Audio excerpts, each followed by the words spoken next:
I'm not sort of used to having someone attacking me from behind, so I had to put it in context that I was there to diagnose a problem. We aren't here just to tell jokes, but I will say that the flowers a week later concerned me a lot. I think I shed a tear, I'm certain I did, because I thought in the back of my mind I might never get another erection. Sex is a frame of mind. You still orgasm and it's just internal. Do not ignore the symptoms. You can stand over in that queue and you can live for another probably 2 years and then you're going to die. Before you die, you're going to be in a lot of pain. Or you can come over to this queue and there's a strong possibility that you might live for another 30 years with no pain.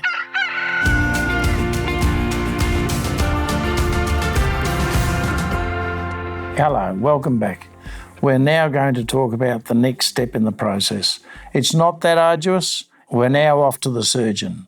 We've had the increase in PSA a couple of times. It's now worthwhile having someone who specialises in this area to have a chat to you and maybe a bit of an exploration, which I'm not really looking forward to, and I wasn't then, and even when I think about it, but it's a little difficult, a little uncomfortable, but it's important. I went in there a little bit anxious, and the surgeon said to me, look, drop your strides, take them off and put them over there next to mine. No, it's just, we have these fears of worrying about somebody maybe taking a little bit of advantage of you when you're facing a wall. And then the jokes come from that because that's predicated on fear. There's no real concerns to really worry, although I must admit when I was having my first exploratory examination, I was a bit concerned that the doctor found it necessary to blow in my ear. So no, we're just trying to lighten the load here. But I turned around and when he had his arms folded on, I thought, this is not good. We aren't here just to tell jokes, but I will say that the flowers a week later concerned me a lot. We go to the doctor and he tells us to go to a surgeon. We see a urologist on the back of his referral. The urologist then makes the decision after he examines you to whether he should then go further and have a biopsy. All right. So let's rewind, Dick. Your PSA is up, you're having difficulty urinating or urinating way more frequently than you should and little dribbles coming out, so you know you've got a problem with the prostate. You go to your GP. What's your greatest concern going to the GP? He's got to stick his finger up your date, or you're going to get bad news, or both?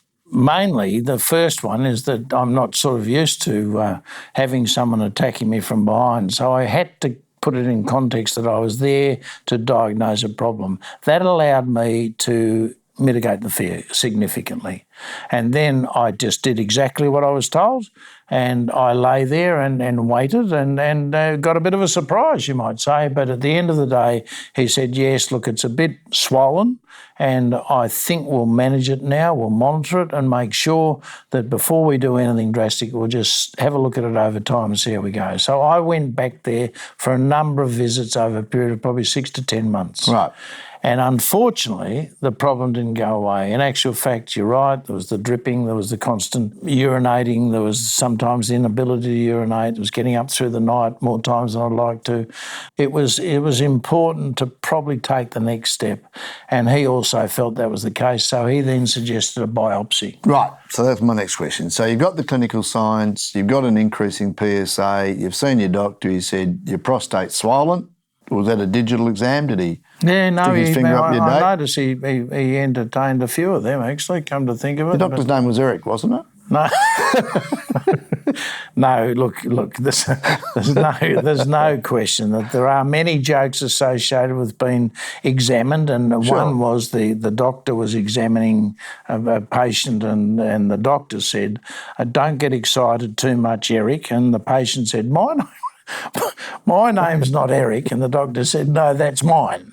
But we're just adding some humour to this as we go along with it, because this is you can't help yourself, can you? So you've had the rectal exam, Yeah, right? You've got a big PSA. You've got all the clinical signs. Yeah. So he's gone. You've got to get a biopsy, right? Yep. So that's a surgical procedure. Yep. So you check into a hospital. This is now with a specialist, With a urologist or what? No, it's the surgeon. He actually did the surgeon? biopsy, and he gave me 31 needles in my perineum. Wow. Which I thought was somewhere north of Fiji at one time.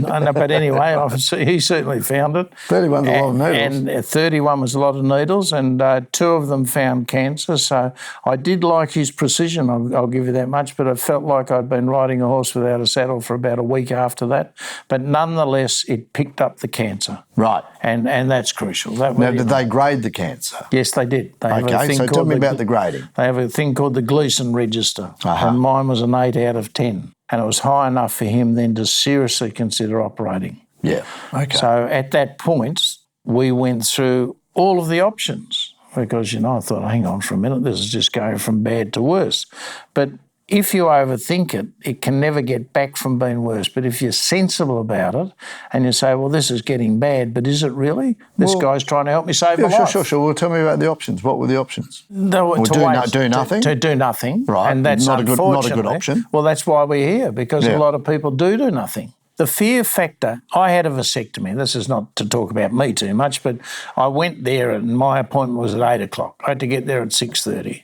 And at 7:03, the nurse came in and said, Mr. Gorman, are you ready for your vasectomy? And I said, no, I'm not until 8 o'clock. And she said, but the first 2 have cancelled. All right. So fear is a big thing at all times. And some people get diagnosed and they still think, ooh, is that the most important thing I've got to do? Can I wait and treat a little bit longer? And I didn't want to. I'd had the experts. They were telling me, a bit like you know things I never will. And they advised me what I should do, and so I did it. And it picked up the cancer. Had I waited, then it could have jumped out of my prostate into my bones. I would have been doing nothing's one option. Yep. We've now diagnosed you with cancer. So these are your options. You can do nothing, which the doctor would never even say that. Some people make that choice. Very few do. We can treat it with other chemicals, and there's certain treatments we can have, or we can pull the damn thing out. Yeah. And so if we do, the point that's really worth noting is some of the treatments other than extrication or prostatectomy can make the extrication of the prostate a little bit more difficult. Right. It's not as clean. So therefore I thought about it and I thought, am I prepared to take the risk? I've got kids going to grow up. I'm still in business. I'm still happy. I've got pretty good outlook on life.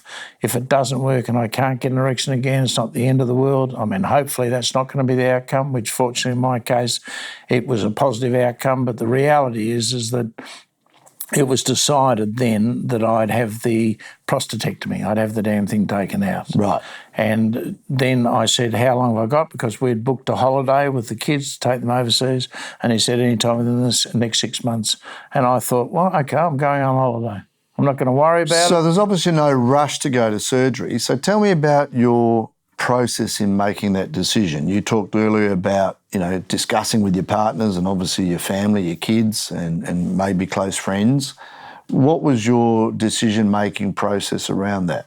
It was clinical as it was personal. It was a matter of working out what was the best outcome. And when I went through it, I rang a number of contacts around the country, particularly in Melbourne, and spoke to a leading urologist down there. It was very helpful. Yeah. And I said, what do you think? And he advised me, Justin Peters was his name, and he advised me that if I was to use anyone, it would be Dr. Stricker. And under those circumstances, it was probably the safest way to go, because once it was out, then it was unlikely that the cancer would recur. Right. And so with that advice from people who knew a lot more about it than anyone, I decided to have the operation. Your specialist said you've got 6 months to, kind of wait till surgery. No, he said I wouldn't wait longer. I said, I'm going overseas with the kids. I don't want to have it because I want to do this, because if it's terminal, I'm going to die. Well, I'll face that when I have to. But the reality is, I just want to go over there and not worry about it. But the bottom line is cancer, is scary, and you think cancer and you think, you got to act fast. But this is a cancer that you don't have to act that fast. Clearly. Sometimes, yes. I'd always had experts give me all the way through advice, and I was pretty comfortable with them. Okay, so I went overseas. In all your deep research, you've gone overseas, you've made the decision to have surgery when you get back. So what were the fear factors for you post-surgery? What were you facing? After surgery? Yeah, life without a prostate. Well, it starts when you've been wheeled in for the anaesthetic, to be honest, because, and I think I shed a tear, I'm certain I did, because I thought for the first time that in the back of my mind I might never get another erection. And I thought, that's going to be a bit interesting because a lot of people are defined by their sexual performance. The reality is that there is sexual performance and then there's other ways of dealing with that challenge as well. After the operation, I was introduced to a sex counsellor, for example. Right. And we got on famously, and after the third meeting, we got on so well that he asked me for a reference for his daughter's son to get into a school. Right. And I looked at him quite perplexed, thinking, how's that going to help me with my sex life? But the reality is that there are other options, and people think if they can't get an erection, it's the end of the world. Well, sometimes you can't get an erection immediately. It can come back a little, but generally speaking, if you get a bit of feeling while you're in hospital, it helps enormously. It's a good sign that you're going to have a bit of joy going forward. But you can also entertain tantric sex. Kama Sutra is another one. That's 110 different positions. A mate of mine tried that and only stopped when he fell off the fridge. but was that number 69 or? No. But you can broaden your approach to sex. And we have a very limited approach. So we might have watched a few movies and thought that Jane Fonda in my time was particularly something special. But as you get older, sex is a frame of mind. Right. And it's what you can do. So you broaden, not to the extent that Barry Humphries tells a very good story. One of his characters was Les Patterson, and he said that every time a business opened up in his area, he'd go and investigate the business and see if a little bit of product could come his way. And this just happened to be a sex shop, and he went in and he said, he walked around and saw a few things, then I might have a bit of this, a bit of that. And he said to the fellow, he said, can I take that? And the guy said, you can't, it's my thermos. So you don't have to go to the nth degree of entertaining yourself, but there are other options. And if none of it works, it doesn't matter. When your kids are growing up, you're still alive. At the end of the day, I think just because you can't perform, it's not the end of the world. All right, let's go back. So you've made the decision to have surgery. I'm sure your surgeon has outlined all the pros and cons, and you would have asked a lot of questions. So we understand the pros. You get rid of the thing, the cancer's gone, you're cured. But what are the cons? What did he tell you that was part of your fear factor?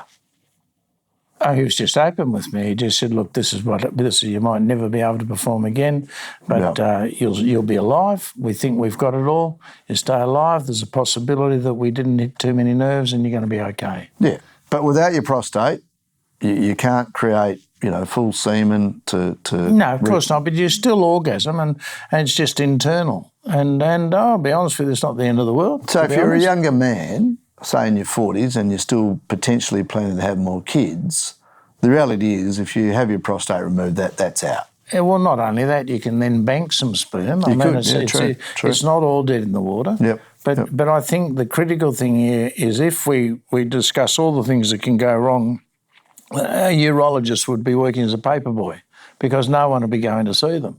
If you look at everything like that, it's all negative. Can't get an erection, can't have kids, can't perform maybe on my own because my partner's going to leave me for the gardener, all of that sort of stuff, Yep. So I think that you have to mix it with, hang on, there's more to life than just this. This doesn't totally define me. No. It has till now, and if I'm in my 40s, well, I'm a man. It's so I'm being challenged. So there are outcomes that are probably not what you would expect, but it's certainly not something that's going to stop you. Something you mentioned to me previously, which I was unaware of, is there's physiotherapy you can do pre-surgery and I understand sometime post-surgery to help the whole process. So what is that? What does that actually involve? How do you do physio on your prostate is what I'm asking. Well, you strengthen the areas and the muscles around the perineum. How? Well, I was lucky. It was to do with Pilates and a whole raft of exercises that the physiotherapist had designed particularly for that region. It was interesting. He mentioned that if you're going to assist yourself at any time with any positive outcome from the operation, to have a strong perineum and the muscles around it helps enormously. Okay. And he was absolutely right. And as well as that, it Well, was we know from women, after childbirth, going through pelvic floor exercise. that's and exactly that sort right. of And stuff. that's what it was. That's the male equivalent of... Yeah, and also, Steve, Right. what was really interesting, it gave me a sort of a process. So part of the system, 3 times a week I was going to the physio for my exercises. Yeah. So I was on the train to the operation and I was preparing myself for it. So I wasn't just sitting at home worrying about it. I was actually thinking, okay, this is what I've got to do. And everything was leading towards a more positive outcome. Was there an embarrassment factor for you? Everybody gets embarrassed at different times about stuff. I tried to do comedy years ago. I was no good at it because I wasn't funny. So therefore I knew what embarrassment was. So that was easy. Okay. And why are you laughing? So the point is that not once you make up your mind and cleverly and just sensibly decide that this is the problem, it's been diagnosed, and this is the way I've got to work through it. So with knowing that I had to treat it, there was no reason to be embarrassed. You can understand, Dick, and you touched on this earlier, there's certain cultures and certain individuals where their masculinity is defined by their sexual prowess, let's say, right? So, what would you say to those people? Well, look at it this way.